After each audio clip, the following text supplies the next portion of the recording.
अस्सलाम वालेकुम स्टूडेंट्स। बिस्मिल्लाहिर्रहमानिर्रहीम। I am Tashkil Hussain Khokar, your physics teacher. So this is the lecture number 6, class metric pedal board, subject physics. Topic is ripple tank. जो ripple tank क्या है? Ripple tank एक device है जो water waves produce करने में हमें मदद देती है। और ये कैसे बनी हुई है, क्या मतलब क्या फीचर्स है इसमें रखे गए हैं, देखते हैं। रेक्टेंगुलर ट्रे है, having a glass bottom and is placed nearly half metre above the surface of table. Waves can be produced on the surface of water present in the tray by means of vibrator. अब इसमें जो है ना, एक vibrator है, दूसरा tray है, ऊपर से लैंप लगी हुई है और नीचे से वाइट बैकग्राउंड है। अब क्या है कि लैंप जो है वो वाटर पे लाइट जो है वो एमिट करती है और उसके बाद जो वाटर की कंडीशन है वो नीचे स्क्रीन पे, नीचे दी गई स्क्रीन पे शो होती है। अब इसमें जो है वाइब्रेटर है, वाइब्रेटर क्या करता है? वेव प्रोड्यूस करवाता है। अब जैसे ही वेव प्रोड्यूस होंगी उनका जो इमेज है वो नीचे वाइट बैकग्राउंड पे वो दिखाई देगा, जिसको हम एनालाइज कर पाएंगे। अब देखते हैं। The vibrator is an oscillating electric motor fixed on wooden plate. Vibrator जो है वो इलेक्ट्रिक मोटर है जो वुडन प्लेट पे फिक्स्ड है। ठीक है, तो ये वाइब्रेटर क्या करता है? जनरेट करता है water waves consisting of straight wave front, जो स्ट्रेट वेव फ्रंट के हिसाब से। दूसरा है शैलो टैंक ऑफ वाटर। इसके डिफरेंट, मतलब ये जो शैलो टैंक है ये डिफरेंट डेप्थ के हिसाब से, सही है। तो इसको हम आगे देखते हैं क्या है इसके, इसमें होता क्या है। अब क्या है कि वेव जब बनती है तो वो वेव प्रोपगेट होती है आगे की तरफ। अब आगे जब जाती है तो आगे एक बैरियर है, जो उसका रेक्टेंगुलर बॉक्स का बैरियर है, उसके साथ रिफ्लेक्ट बैक होती है। अब उसकी रिफ्लेक्शन कैसे होती है? मतलब इसकी जो रिफ्लेक्शन होती है, angle of incident waves equal to angle of reflected waves, दोनों की एंगल सेम होती है।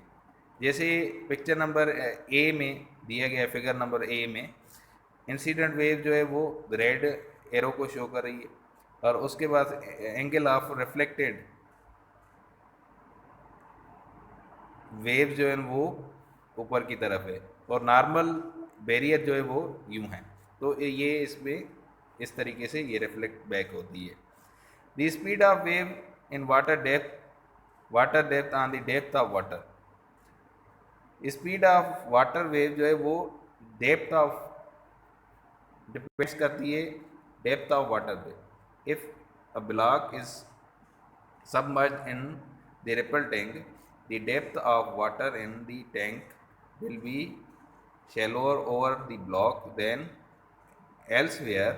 When water wave enters the region of shallow water, their wavelength decrease. जब शेलो में वो वाटर वेव जाती है तो उसकी वेवलेंथ क्या हो जाती है? डिक्रीज होती है because of depth. But the frequency of water waves remains the same in both part of water because it is equal to the frequency of vibrator। ठीक है, तो ये सारा इसमें फंक्शन होता है। डेप्थ पे भी डिपेंड करता है। For the observation of reflection of water waves we repeat the above experiment such that the boundary between the deep and shallower water, deep water और शैलोअर वाटर मीन्स वो ऊपर है, उसकी डेप्थ कम होती है। तो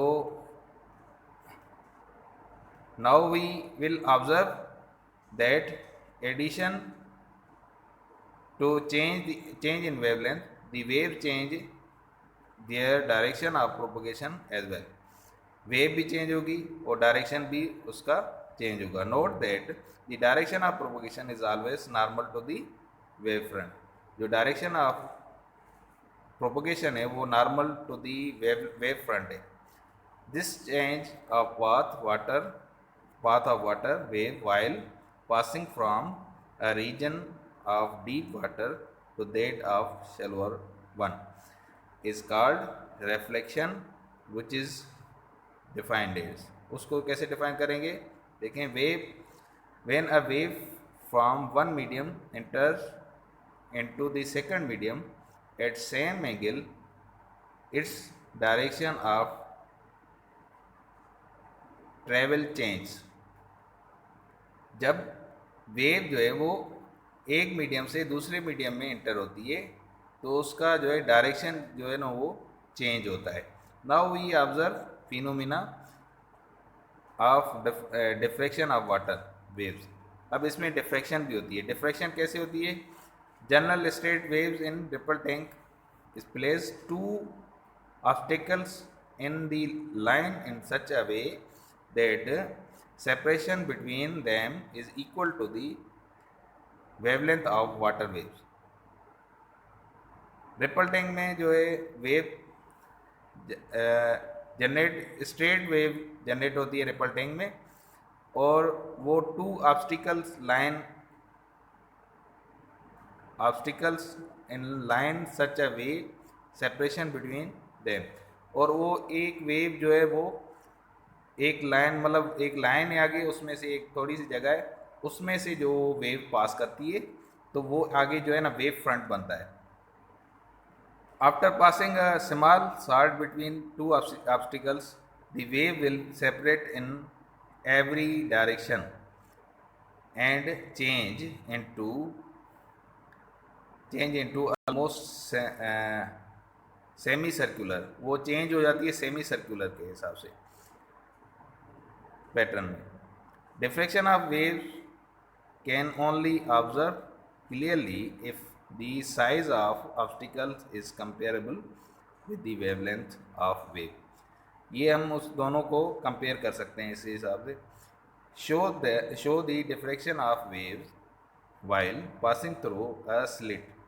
जब वो एक स्लिट से पास करती है, स्लिट जो है ये जगह जो है आगे बनी गई, इसमें से जो लीनियर वेव है वो उसमें से पास करती है तो वो एक सेमी सर्कुलर वेव प्रोड्यूस होती है. उसको हम सही माना में ऑब्जर्व कर सकते हैं और उसी में हमें डिफ्रैक्शन का पता चलता है. Only a small diffraction occur near the corners of obstacle. वो ऑब्स्टिकल के नज़दीक जो है वो उसका पता चलता है. तो डियर स्टूडेंट्स, ये था आपका टॉपिक जो ट्रिपल टैंक था उसको हमने पढ़ा. अब आगे आते हैं कि आपने जो असाइनमेंट करनी है वो कौन सी करनी है. Make the notes of this topic and solve the problem which are related with that topic. और ये करके मुझे उसकी पिक्चर्स भेजनी है और उसके बाद मैं उस पर रिमार्क्स दूंगा आपको बैग में और आप